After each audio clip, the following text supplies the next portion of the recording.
आजकल सर क्या है, बच्चे लोग बाहर जाते हैं कमाने के लिए, विदेशों में जाते हैं, कहीं चले जाते हैं, कमाते हैं। तो वो लोग सर वहाँ पर रिलेशनशिप में बंध जाते हैं। कभी कभी रिलेशनशिप में बंध जाते हैं, उनके माता पिता को भी मालूम नहीं होता। एक छोटी सी प्रस्तुति था। एक बाप अपने बेटे से अचानक मिलने शहर चला गया। वहाँ उसके बेटे के साथ एक खूबसूरत लड़की भी थी। तीनों बैठकर टेबल पर डिनर कर रहे थे। तो लड़का बोला, पापा, पापा बोला, बेटा तुम्हारे साथ ये लड़की कौन है? उसका पिताजी बोला, बेटा ये तुम्हारे साथ लड़की कौन है? लड़का बोला, पापा जी ये लड़की मेरी रूम पार्टनर है और मेरे साथ ही रहती है। रूम पार्टनर है, मेरे साथ ही रहती है। तो लड़का बोला, मुझे पता है कि आप क्या सोच रहे होंगे पिताजी। हम तो दोनों के बीच में ऐसा कोई रिलेशनशिप नहीं है। हम दोनों कमरे में अलग अलग रूम में सोते हैं। केवल हम लोगों के बीच दोस्ती है। लड़का ने बोला। तो उसका पिताजी बोला, अच्छा बेटा। दूसरे दिन उसका पापा वापस चले गए। एक सप्ताह बाद वो लड़की जो साथ में थी उसने उसको बोला, लड़के को सुनो, पिछले संडे तुम्हारे पापा जिस प्लेट में डिनर किया था वो प्लेट ही गायब है। मुझे तो शक है प्लेट तुम्हारे पापा ने ही चोरी की होगी। लड़का ने बोला, चुप रहो, तुम ये क्या बात बक रही हो? लड़की ने बोला, तुम एक बार अपने पापा से तो पूछ तो लो, पूछने में क्या हर्ज है?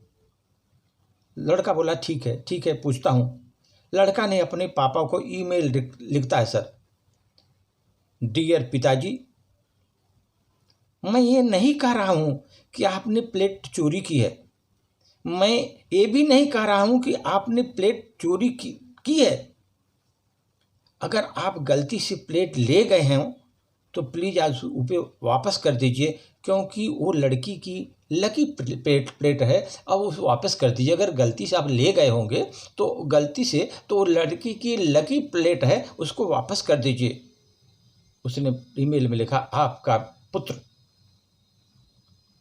उसके बाद 2 घंटे बाद उसके पिताजी का जवाब आया, प्रिय पुत्र, ये मैं नहीं कह रहा हूँ कि तेरी रूम पार्टनर तेरे साथ सोती है।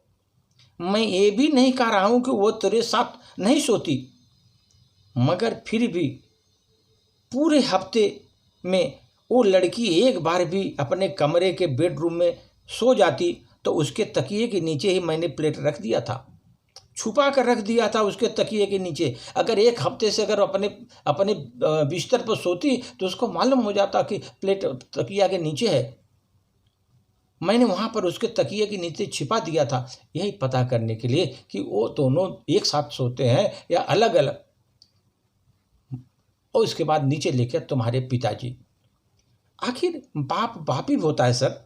आप किससे चीटिंग करेंगे? बाप से चीटिंग करेंगे, पकड़े ही जाएंगे। किसी न किसी पकड़े जाएंगे। बाप तो बाप होता है, दुनिया को देखे रहता है, दुनिया से उसे पूरा अनुभव होता है, कौन क्या कर रहा है, कौन कैसे रह रहा है। आप उसको कैसे बना सकते हैं सर? इसीलिए सर ये सभी जितने भी हैं माने कि बाप को, सबको धन्यवाद देता हूँ कि उन्होंने अपने एक्सपीरियंस का प्रयोग करके बच्चों पर पूरी सावधानी रखा। धन्यवाद सर।